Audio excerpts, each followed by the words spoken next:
السلام علیکم، میں ہوں فرزانہ روی اسلم اور یہ ہے میرا یوٹیوب چینل۔ دوستوں، والدین کی مغویہ بچی سے تیسری ملاقات کے بعد جو نہایت خوشگوار ماحول اور خوشگوار انداز میں ہوئی، ظہیر اغواکار نے مغویہ بچی کے 164 کے بیان کے مطالبے سے دستبرداری حاصل کر لی۔ 164 کا بیان وہ بیان ہے جس میں لڑکی سے دفعہ 164 کے مطابق یہ بیان لیا جاتا ہے، بلکہ دلوایا جاتا ہے اس سے کہ اس نے اپنی مرضی سے، اپنی پسند سے شادی کر لی ہے اور اپنے شوہر کے ساتھ جانا چاہتی ہے۔ مغویہ بچی سے یہی بیان اسے اغوا کرنے کے بعد شدید دباؤ اور نشہ آور دواؤں کے زیر اثر رکھ کر دلوایا گیا تھا۔ ظہیر اغواکار اور ان کے گینگ کی یہ خوشگمانی ہے کہ بچی سے بیان لیا جائے گا تو وہ ان کے حق میں بیان دے گی، تاہم جب عدلی حکم پر والدین سے شیلٹر ہوم یعنی چائلڈ پروٹیکشن بیورو میں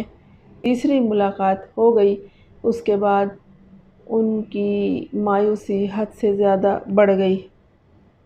اور انہوں نے 164 کے بیان کے لیے جو درخواست دائر کی ہوئی تھی وہ واپس لے لی اور بہانہ یہ بنایا کہ یہ بیان ہمارے پاس چونکہ پہلے سے موجود ہے ابتدائی دنوں میں، اس لیے اس کی ضرورت نہیں ہے۔ اسی اثنا میں حالات یوں رہے کہ ان کے کئی وکیل تبدیل ہوتے رہے اور ان دنوں جو ان کے وکیل ہیں وہ جی ایم فاروقی کے بجائے محمد فاروق ہیں، جو اس سے پہلے نمرہ کاظمی کے کیس میں تھے اور گینگ نے انہیں ہائر کیا ہے اس کیس کے لیے۔ وہ کرمنل کیسز کے لیے ایک الگ شہرت رکھتے ہیں، لیکن یہاں انہوں نے یہ کیا تھا نمرہ کاظمی کیس میں کہ مغویہ بچی کو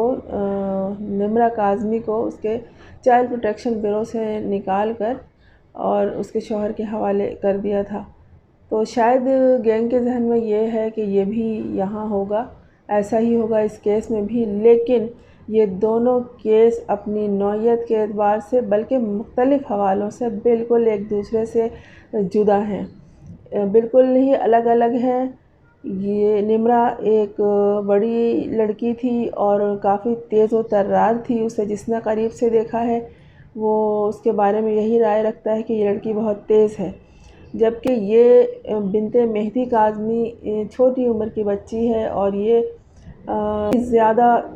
سمجھدار نہیں ہے جس طرح اس ایج کی بچیاں ہوتی ہیں، اور وہ اسی طرح کی ہے۔ تو یہ جو انہوں نے اپنا وکیل بدلا ہے، یہ شاید یہ سمجھ کر کہ وہ نمرہ کاظمی کے انداز میں اس کیس کو ہینڈل کریں گے، تو ایسا بالکل ہی ممکن نہیں ہے۔ جو نمرہ کاظمی کے ساتھ ہوا وہ یہاں نہیں ہو سکتا، یہاں معاملات ہی دوسرے ہیں۔ والدین کی جب یہ تیسری ملاقات ہوئی تو اس میں والدین اتنے زیادہ خوش تھے، بلکہ انہوں نے تو وضاحت کے ساتھ کسی بات کا تذکرہ نہیں کیا، لیکن خوش آئند اعلانات جو انہوں نے اپنے قریبی ذرائع کو کیے ہیں، جس کی وجہ سے ان کے ذریعے، کیونکہ دیکھیں خوشی چھپائی نہیں جا سکتی، اور جس طرح اس کیس میں لوگ پریشان ہوئے ہیں بنت مہدی کاظمی کے حوالے سے، ان کے باپ اور ان کے ماں کی پریشانی اور دربدری دیکھ کر جس طرح وہ گینگ سے نالا رہے ہیں، اگر انہیں ذرا سی بھی کوئی خوشی کی رمق مل جاتی ہے تو وہ اس کو بہت زیادہ محسوس کرتے ہیں۔ جب شیلٹر ہوم سے مہدی کاظمی اور ان کی بیگم صائمہ کاظمی باہر نکل کر آئیں تو ان خاص طور پر باپ کے چہرے پر خوشی دیدنی تھی اور ان کا رواں رواں خوش محسوس ہو رہا تھا، اور ماں کی یہ حالت تھی کہ وہ خوشی کے آنسو بہاتے بہاتے رہ گئی تھی۔ تو یہ منظر سب نے ہی دیکھا، گیٹ سے باہر نکلتے ہی ظاہر زمانے نے دیکھا اور گینگ نے بھی دیکھا، انہیں شدت سے یہ احساس ہوا کہ اب 164 کا بیان جو ہے وہ ان کے لیے کسی حیثیت کا حامل نہیں رہا۔ پتہ نہیں کیوں یہ لوگ یہ یقین کر بیٹھے ہیں کہ ماں باپ سے بھی اور ماں باپ کی محبت سے بھی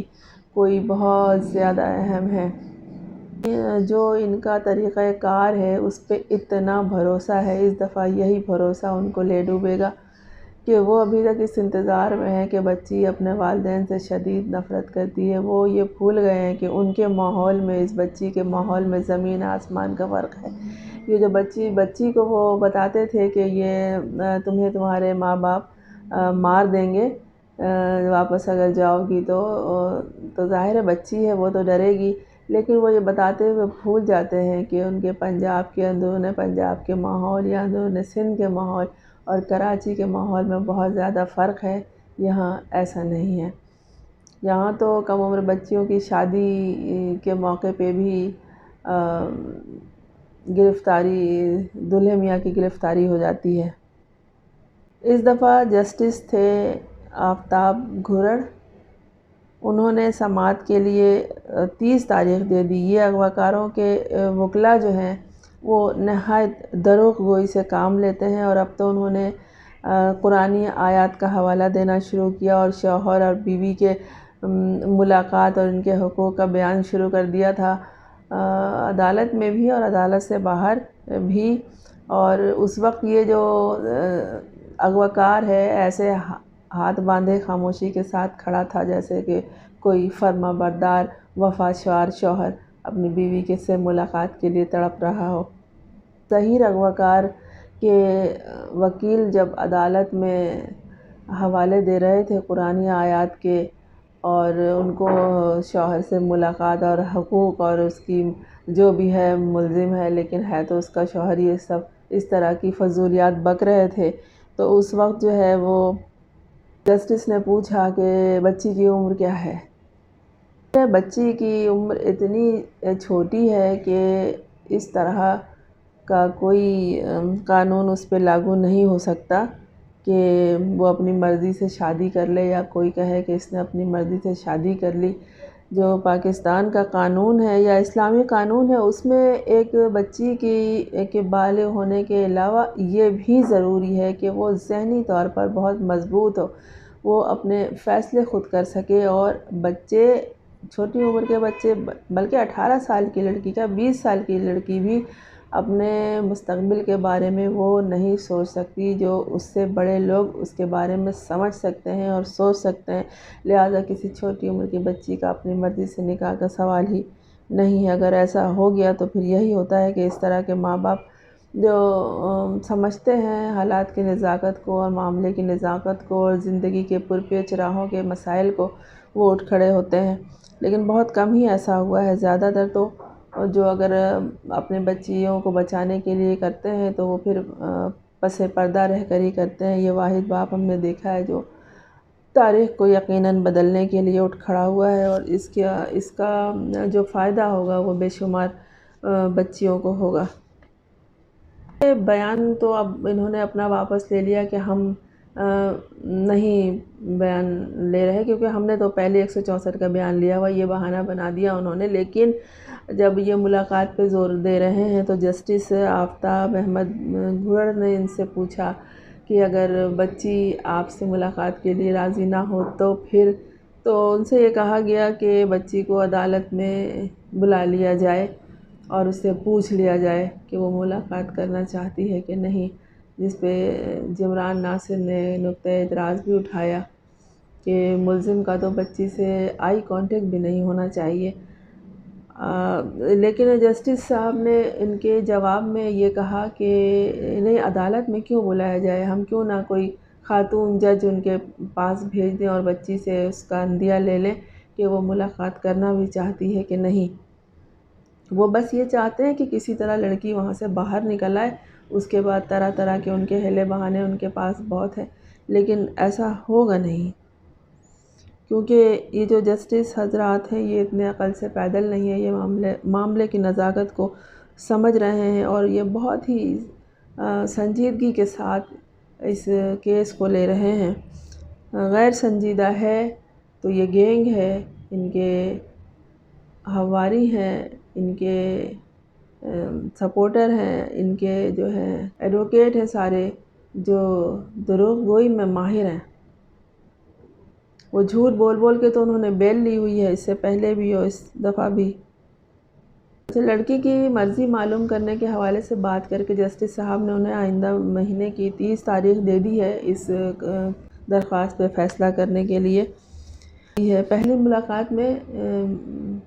بچی کی 2 چھوٹی بہنیں بھی گئی تھیں، لیکن اس دفعہ یہ وہاں نہیں گئیں دونوں ملاقاتوں میں جو 3 گھنٹے کی ہوئی، لیکن والدین نے لوگوں کو خوشخبری کی نوید دی ہے، اور ایک دم سے وہ والد جو ہے مہدی کاظمی بہت ان کے اندر توانائی محسوس ہو رہی تھی، اولاد کی محبت نے، ان کی بیٹی کی محبت نے، اور ان کے جو اس نے بچی سے ملاقات میں جو انہیں توانائی ملی وہ ان کے روم روم سے جھلک رہی تھی۔ اس سے قبل جو ڈاکٹر تھی اس نے بھی ایک یوٹیوبر سے بات کرتے ہوئے بتایا تھا کہ بچی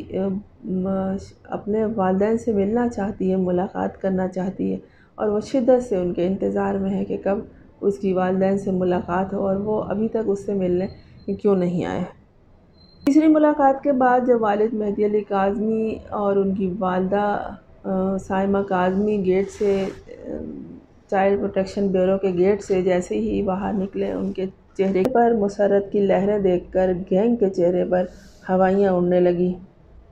ملاقات کے حوالے سے ان کے جو وکیل تھے انہوں نے جتنے دلائل دیے اس کو جسٹس اقبال گھوڑ نے قبول نہیں کیا، وہ یا پھر یہ کہہ لیں کہ وہ انہیں قائل نہیں کر سکے۔